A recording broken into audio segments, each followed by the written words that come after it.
어제 3.1절은 잘 지내셨으라고 믿습니다.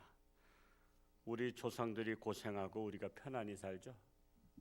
그분들은 목숨 걸고 나라 독립하려고 했었고요.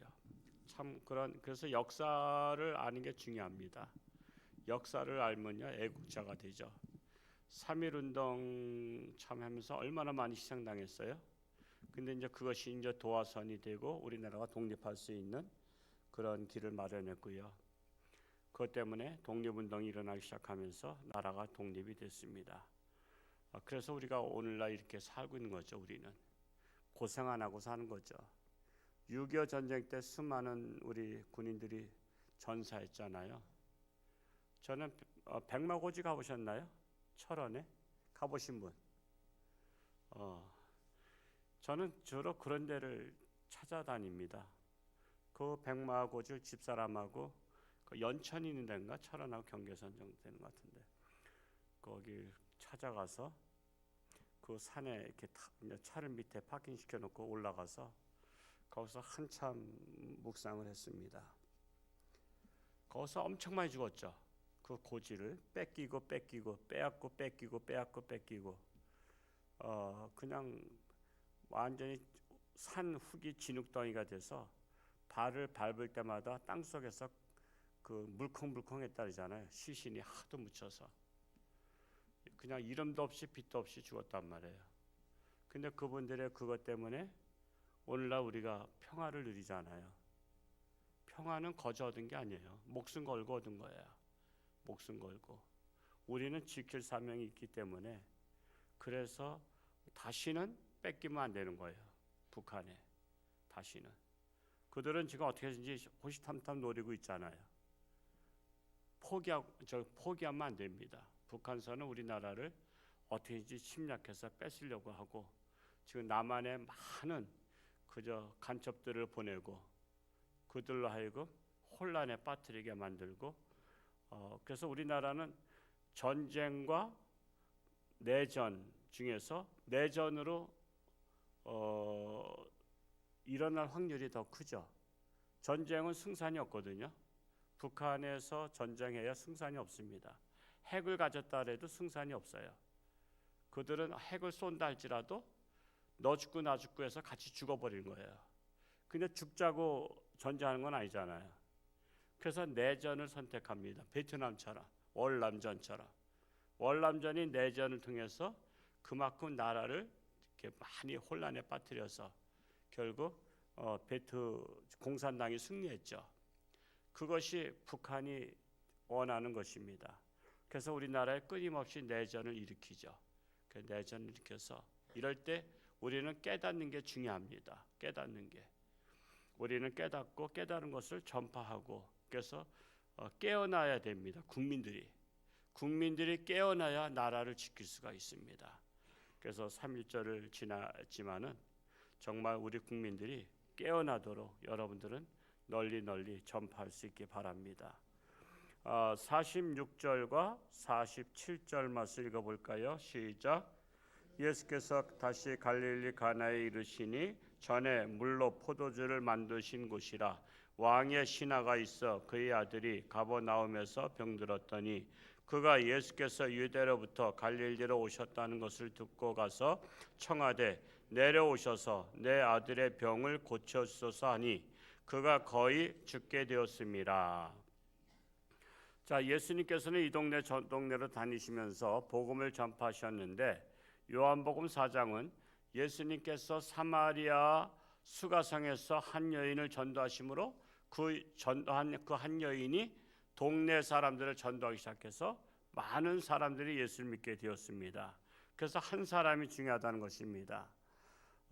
이 갈릴리는 그 작은 지역이 아닙니다. 엄청 큰 지역입니다. 그래서 갈릴리야 그러면 무슨 여기 홍천 연봉리 그 정도가 아니라 무슨 강원도 정도는 안 되지만 그냥 이 홍천군 정도, 홍천에서 복음 전하더라 그러면 홍천 어서, 연봉에서, 읍내에서 아니면 내촌에서 아니면 서석에서 그것처럼 갈릴리에 그 많은 지역이 있는데 거기서 전도를 하시다가 거기서 왕의 신하의 아들이 가버나움에서 병들었는데 왕의 신하가 예수님을 찾아왔던 것입니다.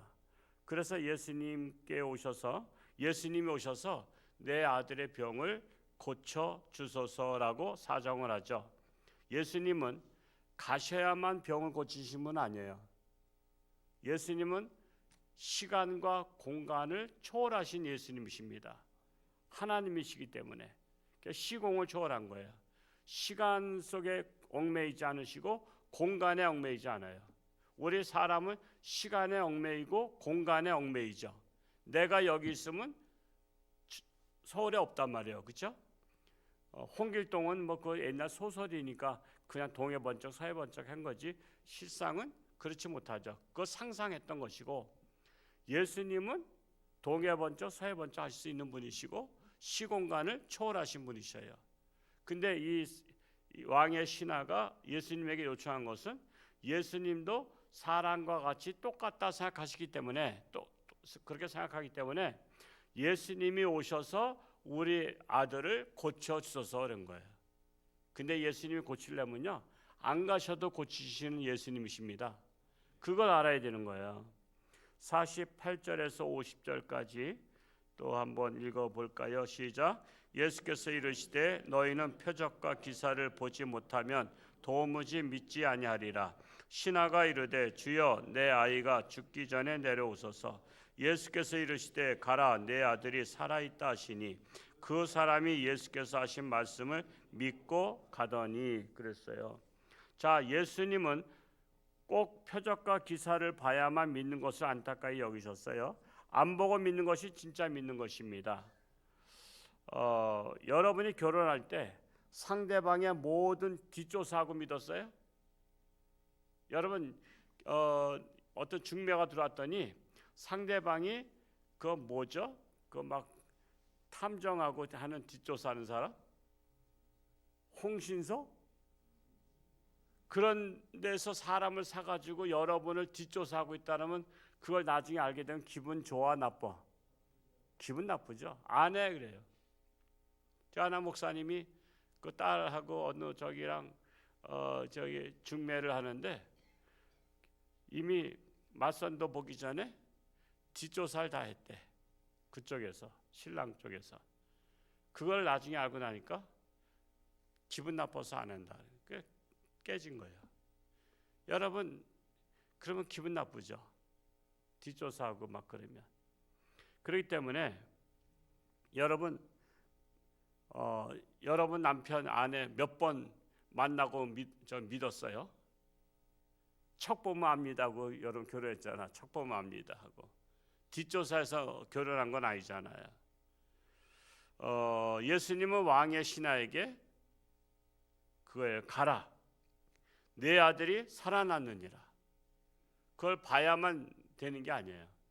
안 가도 공간을 초월해서 그냥 말씀하시니까 믿고 갔어요. 이제는 꼭 표적을 봐야만 믿는 것은 아니다라고 말씀하신 거예요. 그냥 말씀을 믿고 너는 돌아가라. 났어.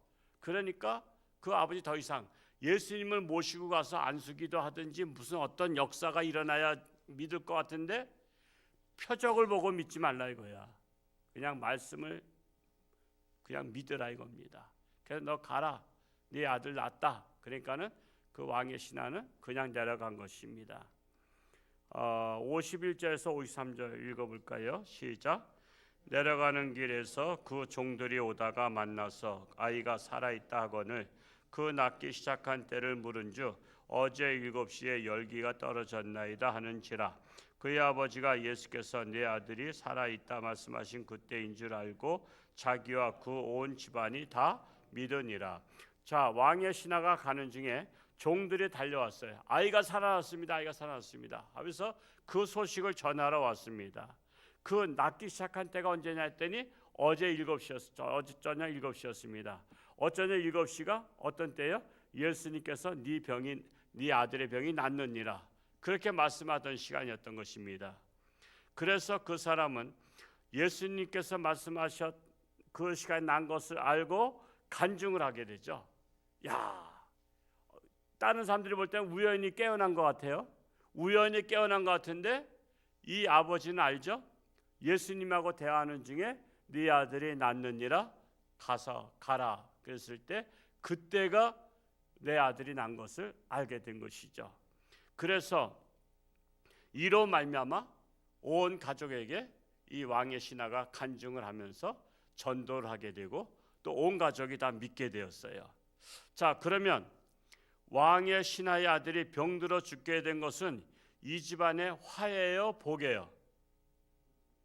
화인가 복인가? 복이죠.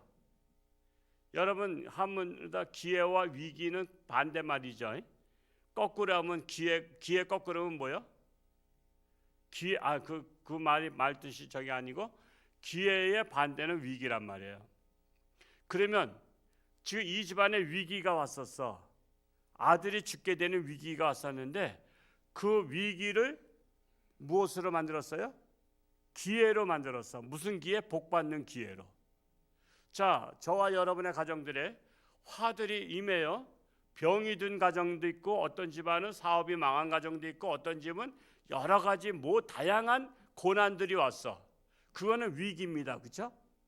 다 그런데 그 위기를 기회로 만들 수 있어야 복 받은 사람이에요. 그러니까 여러분의 가정들의 위기는 기회가 될 수 있어.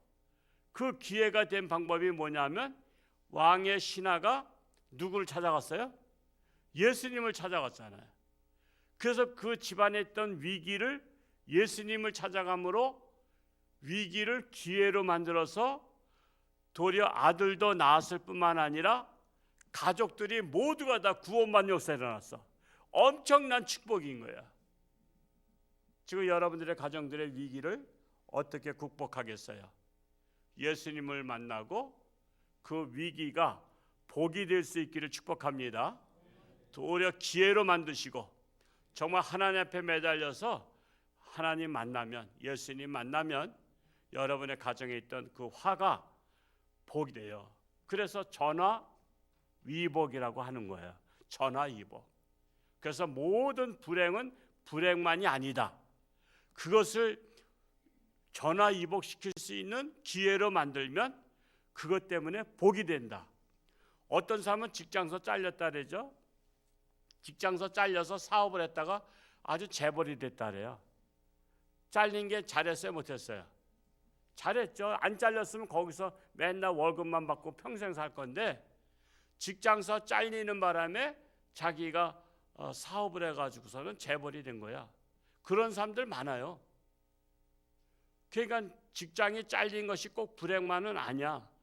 그 위기가 기회가 될 수도 있는 거야. 그래서 우리는 항상 긍정 마인드를 가지고 내게 오는 모든 것이 합력하여 선을 이루느니라. 우린 그러한 마음의 자세를 가져야 됩니다. 정말 오늘도 이 말씀 붙잡고 승리하시길 축복합니다. 어제 신문이 왔는데 제가 반 정도는 한 1000장 정도 접어놨는데 오늘 시간 되신 분들 오셔서 그냥 종이 접기 하듯이 또 접어서 내일까지는 1000장은 접어야 돼요. 그래야 각 교구별로 200장씩 나눠주고 또 삽지에 한 200장 들어가고 또 할 수 있으니까 시간 되신 분들은 카페 오셔서 종이 접기 하시기 바랍니다. 기도하겠습니다. 하나님 아버지 감사합니다. 벌써 3월 달을 맞이했고 참으로 3.1절도 지나가고 있습니다. 우리는 건성으로 지나가는 것이 아니라 그분들의 참으로 희생이 오늘날 우리가 이렇게 잘 먹고 잘 사는 세상 되었다는 것을 다시 한번 기억하며 우리가 정신을 차리고 나라를 위해서 우리의 역할은 무엇을 해야 되는가를 깨닫는 지혜를 허락하여 주옵소서. 참으로 내일은 거룩한 주일입니다. 하나님 앞에 신령과 진정으로 예배를 드리는 복된 날이 되게 하여 주옵소서. 참으로 교회 학교가 어려운 가운데 있습니다. 저출산에 위해서 이제 어린아이들이 소멸되고 있습니다. 이럴 때 이 위기를 기회로 삼는 우리 홍천주와 함께 유치부가 되게 하시고 우리 교사들의 수고가 헛되지 않도록 하나님 축복하여 주옵소서. 이 시간도 귀한 예물 드린 손길이 있습니다. 하나님 축복하시고 늘 감사가 넘치는 가정으로 삼아 주옵소서. 예수님의 이름으로 축복하며 기도하옵나이다.